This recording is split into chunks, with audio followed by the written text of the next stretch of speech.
In this video, I am going to show you how to close position on Bitget app.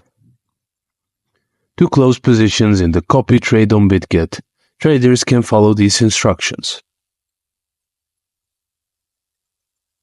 Access initiated copies of all my orders. Traders can close their position by accessing either the initiated copies or my orders section.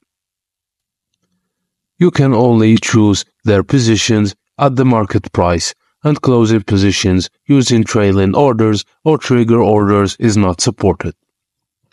Copy trade positions must be closed in the initiated copies section, not in the positions section in futures. Each copy trade position must be closed one by one in the details section of the initiated copies. Traders then can close multiple futures orders in the same direction with just one click under the summary section in initiated copies. And that's it, guys. Thank you for watching, and please don't forget to like and subscribe for more.